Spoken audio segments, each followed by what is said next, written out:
Welcome back. తెలంగాణలో సింగరేణిపై political సిగపట్లు, ప్రధాన పార్టీల మధ్య లేఖాస్త్రాలు. సింగరేణిలో భారీ కుంభకోణం జరిగిందంటూ ఈ నెల 5న కేంద్ర మంత్రి కిషన్ రెడ్డికి కేటీఆర్ లేఖ రాశారు. బొగ్గు అదృశ్యంపై విచారణ జరపాలంటూ ఈ నెల 13న ముఖ్యమంత్రి రేవంత్ రెడ్డికి కిషన్ రెడ్డి లేఖ రాశారు. నేతల మధ్య లేఖలతోటి ఇప్పుడు రాజకీయం రాజుకుంది.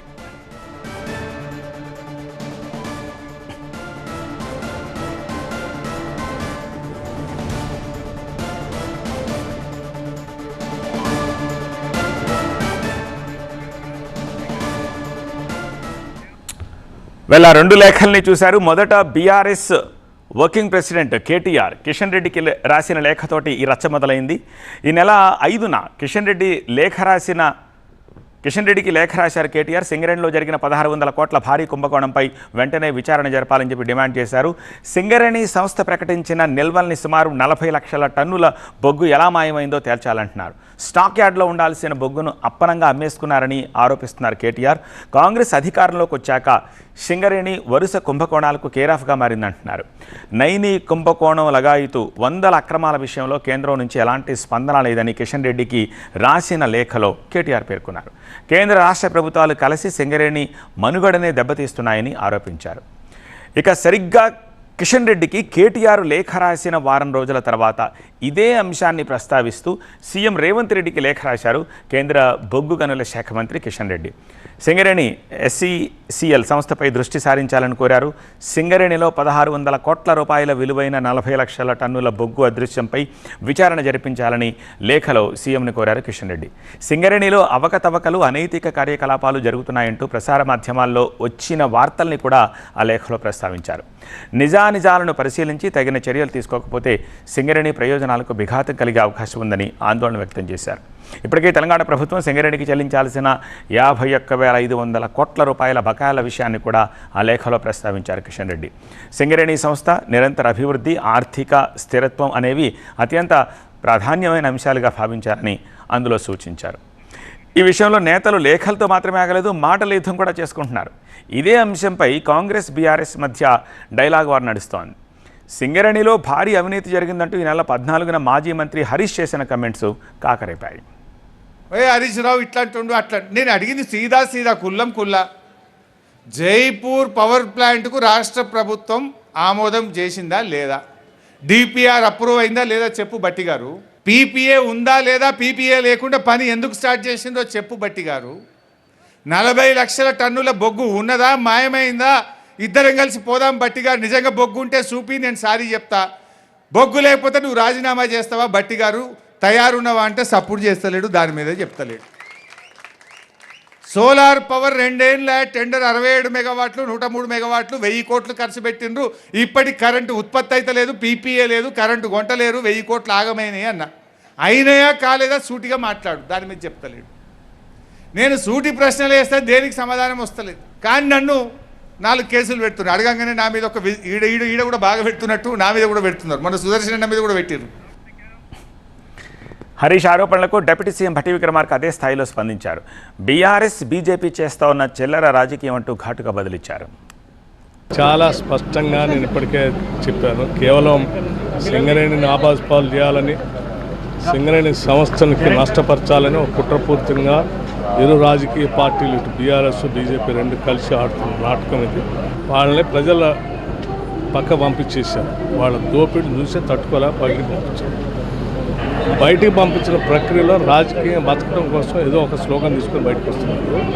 సింగరేణి ఇవాళ బతికి ఉందంటే మీరు పక్క పోయారు కాబట్టి బతికుంది. అదే మీరు కంటిన్యూ అంటే ఇప్పటికే సింగరేణి అయిపోయింది. మీ హయాంలో ఇప్పటికే 2 బ్లాకులు ప్రైవేట్ వాళ్ళకి ఇచ్చారు. ఇవాళ ప్రైవేట్ వాళ్ళ పోనీయకుండా కాపాడే కార్యక్రమం. సో ఈ ఇష్యూపై లేటెస్ట్ అప్డేట్స్ అందించేందుకు మా ప్రతినిధులు వాసు, విద్యాసాగర్ అండ్ ప్రభాకర్ ముగ్గురు కూడా మనకి లైవ్లో ప్రస్తుతం అందుబాటులో ఉన్నారు. ముందుగా వాసు విషయానికి వస్తాను. వాసు, కేజీ బొగ్గు కూడా పక్కకు పోలేదని భట్టి చాలా గట్టిగా చెప్తూ ఉన్నారు కదా, అయినా కూడా బీఆర్ఎస్ అనుమానాలు ఏంటి? కిషన్ రెడ్డికి రాసిన లేఖల్లో అసలు డిమాండ్ ఏంటి? ఎంక్వైరీ కాకుండా ఇంకా క్లియర్ కట్గా ఏమైనా ప్రస్తావించారా? సింగరేణి కేంద్రంగా పొలిటికల్ బొగ్గు మంటలు అంటుకుని చెప్పుకోవాలి. ఈ నెల 5వ తారీఖున కేంద్ర మంత్రికి to BRS working president KTR లేఖ రాశారు. సింగరేణిలో 16,000 కోట్ల కుంభకోణం జరిగిందంటూ ఆయన ఆ లేఖలో పేర్కొన్న పరిస్థితి నెలకొంది. పూర్తి స్థాయిలో ఏదైతే సింగరేణి చూపించిన నిల్వల్లో 40 లక్షల టన్నులు ఎలా మాయమైపోయింది అంటూ కూడా ఆయన చెప్తున్న సిచ్యువేషన్ కనిపిస్తుంది. తమ వద్ద అంతా సమాచారం ఉందంటూ కూడా కేటీఆర్ చెప్పుకొచ్చారు. అఖిల పక్షాన్ని ఎందుకు తీసుకెళ్లట్లేదు, ఖచ్చితంగా బొగ్గు మాయమైపోయిందని మేము ఇన్నిసార్లు పదే పదే చెప్పినా ఎందుకు పట్టించుకోవట్లేదు అంటూ కూడా చెప్పిన పరిస్థితి నెలకొంది. ఈ నేపథ్యంలో ఆయన కేంద్ర మంత్రికి లేఖ రాశాడు. ఆ లేఖలో కొన్ని ఘాటైన వ్యాఖ్యలు కూడా చేసిన పరిస్థితి మనకి కనిపిస్తుంది. నైని బొగ్గుకోను కుంభకోణం నుంచి ఇప్పటిదాకా కూడా అనేక ఆరోపణలు చేశాము. ఇటు రాష్ట్ర ప్రభుత్వం స్పందించట్లేదు. సో అందుకనే కేంద్ర ప్రభుత్వానికి రాయాల్సి వచ్చిందని కూడా చెప్తున్న సిచ్యువేషన్ కనిపిస్తుంది. ఈ 40 లక్షల బొగ్గు ఏదైతే ఉందో ఇది ఏ విధంగా మాయమైపోయిందో దీని మీద పూర్తి విజిలెన్స్ విచారణ కూడా కావాలంటూ కూడా ఆయన చెప్తున్న సిచ్యువేషన్ నెలకొంది. ఆయన కొన్ని ఉదాహరణ కొన్ని ఆ లేఖలో కొన్ని పేర్కొన్నాడు. ఇటు శ్రీరాంపూర్ కావచ్చు, ఇటు బెల్లంపల్లి కావచ్చు, లేకపోతే సత్తుపల్లి కావచ్చు, ఇల్లందు, కొత్తగూడెం, భూపాల్పల్లి అనేక చోట్ల ఈ బొగ్గు నిల్వల్లో కొంత మాయం జరిగింది. లక్షల మెట్రిక్ టన్నులో పూర్తి స్థాయిలో పక్కదారి పట్టించారని కూడా చెప్తున్నారు. దాంతోపాటు సిట్టింగ్ జడ్జితో ఖచ్చితంగా విచారణ చేపట్టాలి అంటూ కూడా చెప్తున్నారు. ఇంత కుంభకోణం జరగకపోతే మేము అనేక సార్లు ఇటు ఆ కేంద్రాలకు బొగ్గు నిల్వ కేంద్రాలకు వెళ్తుంటే ఎందుకు అడ్డుకుంటున్నారు అంటూ కూడా కేటీఆర్ లేఖలో పేర్కొన్న పరిస్థితి ఉంది. మరోపక్క హరీష్ రావు కూడా పదే పదే దీని మీద కామెంట్ చేస్తున్నారు. ఖచ్చితంగా సింగరేణిలో రేవంత్ రెడ్డి ప్రభుత్వం వచ్చిన తర్వాత అనేక కుంభకోణాలు జరుగుతున్నాయి, సింగరేణి మనుగడ దెబ్బతింటుందంటూ కూడా హరీష్ రావు కూడా వ్యాఖ్యానాలు చేస్తున్నారు. రైట్ వాసు, ఇక ఇదే అంశంపై విద్యాసాగర్ మీరు చెప్పండి. బీఆర్ఎస్ లేఖ రాసింది కాబట్టే కిషన్ రెడ్డి ముఖ్యమంత్రికి లేఖ రాశారా, లేదంటే బీఆర్ఎస్ లాంటి డౌటే కేంద్ర బొగ్గు శాఖ మంత్రి కిషన్ రెడ్డి దగ్గర కూడా ఉందా? ఉంటే ముందే రియాక్ట్ అయ్యి ఉండాల్సింది కదా, ఈ అనుమానం కూడా వస్తుంది కదా. అండ్ 51,000 కోట్ల రూపాయలు పెండింగ్ అని అంటున్నారు కదా లేఖలో, ఎప్పటి నుంచి పెండింగ్లో ఉంది అది? ఎస్, ఈ సింగరేణి విషయంలో కేంద్ర ప్రభుత్వం ముఖ్యంగా కిషన్ రెడ్డి మొదటి నుంచి కూడా క్లారిటీ ఇస్తూనే ఉన్నారు. రాష్ట్ర ప్రభుత్వానికి ఆధిపత్యం ఉంటుంది సింగరేణిలో, కేవలం 49% వాటా ఉన్నటువంటి కేంద్రము ఇక్కడ నామమాత్రంగానే ఉంటుంది, నిర్ణయాధికారం లేదు. కాబట్టి తాము ఏ విషయంలోనూ కలుగజేసుకునే పరిస్థితి లేకుండా పోయింది.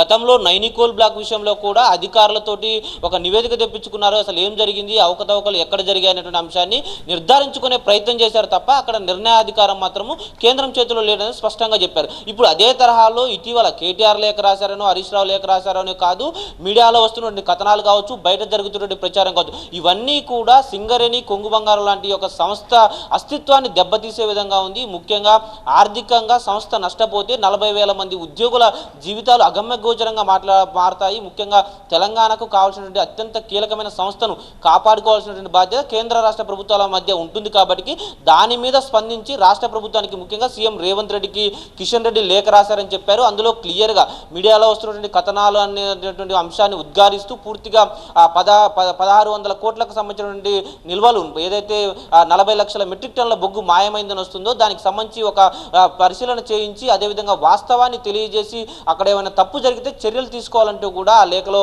కోరడం జరిగింది. ముఖ్యంగా ఏదైతే ఆర్థిక సంస్థకు సంబంధించినటువంటి సింగరేణి ఆర్థిక వ్యవస్థను దెబ్బతీసే విధంగా ఇలాంటి ప్రచారాలు జరిగితే కొంత బయట కూడా తప్పుడు ప్రచారం వెళ్లడంతో పాటు ప్రజల్లో కూడా భయాందోళన నెలకొనేటువంటి అవకాశం ఉంది. కాబట్టి వీటన్నిటిని కూడా నివృత్తి చేయాల్సిన అంశం రాష్ట్ర ప్రభుత్వం మీద ఉంటుంది. ఇక్కడ కేంద్రానికి ఎలాంటి ప్రమేయం లేదు కాబట్టి ఆ దిశగానే రాష్ట్ర ప్రభుత్వాన్ని కోరే ప్రయత్నం చేశాము. ముఖ్యంగా ఇప్పుడు ఏదైతే కేటీఆర్ హరీష్ రావు మాట్లాడుతున్నారు, గతంలో అసలు కేంద్రం వాటా ఉందన్న సంగతి మర్చిపోయి వాళ్ళు ఇష్టారాజ్యంగా ఈ సింగరేణిని దెబ్బతీసినటువంటి వ్యవస్థ మర్చిపోయారంటూ కూడా బీఆర్ఎస్ కు కాంగ్రెస్ కు రెండు పార్టీలకు కూడా కేంద్రం నుంచి కౌంటర్ వస్తుంది. రైట్ విద్యాసాగర్, ఇక ప్రభాకర్ మీరు చెప్పండి. ఇన్నాళ్ళు బీఆర్ఎస్ ఒకటే బొగ్గుపై రచ్చ చేస్తుంది అనుకున్నాము. ఇప్పుడు సింగరేణిలో 49% స్టేక్ ఉన్న సెంట్రల్ గవర్నమెంట్ తరపున కిషన్ రెడ్డి కూడా దర్యాప్తు కోసం పట్టుబడుతున్నట్టుగా కనిపిస్తోంది. సో కేటీఆర్ లేఖ రాసేశారు, కేటీఆర్ లేఖని దృష్టిలో పెట్టుకుని కిషన్ రెడ్డి కూడా లేఖ రాశారు. ముఖ్యమంత్రి ఎవరికి లేఖ రాయడానికి లేదు, సమాధానం ఇవ్వాల్సిందే. సో ఇప్పుడు ప్రభుత్వం తరపు నుంచి ఎటువంటి ఆన్సర్ వచ్చే అవకాశం కనిపిస్తోంది? ఇందాక సాగర్ చెప్పినట్టుగా 49% స్టేక్ హోల్డర్ మాత్రమే సింగరేణిలో కేంద్ర ప్రభుత్వం. సో కేంద్ర ప్రభుత్వానికి ఎలాంటి నిర్ణయాధికారం లేనందువల్ల రాష్ట్ర ప్రభుత్వమే దీనిపైన విచారణ చేయాలనేది కేంద్ర ప్రభుత్వం నుంచి కేంద్ర ప్రభుత్వం తరపున కేంద్ర మంత్రి కిషన్ రెడ్డి చేస్తున్న డిమాండ్. దాన్నే ఒక లేఖ రూపంలో రాశారు. నేను పత్రికల వార్తల్లో చూశాను, కొన్ని ఆరోపణలు సింగరేణి విషయంలో వస్తున్నాయి, వాటి మీద నిర్దిష్టమైన విచారణ జరపాలి అనేది కేంద్ర మంత్రి కిషన్ రెడ్డి డిమాండ్. సో దానికి నిన్న బట్టి స్పందించారు. డిప్యూటీ సీఎంగా ఉన్న బట్టి స్పందించారు. సింగరేణి కూడా బట్టి దగ్గరే ఉంటుంది శాఖ. అట్లాగే కోల్ బెల్ట్ ప్రాంతంలో ప్రాతినిధ్యం వహిస్తున్న శ్రీధర్ బాబు కూడా స్పందించారు. కేవలం బురద జల్లడానికి మాత్రమే, సింగరేణి కార్మికుల ఆత్మస్థైర్యాన్ని దెబ్బతీయడానికి మాత్రమే ఇట్లాంటి పుకార్లు పుట్టిస్తున్నారు.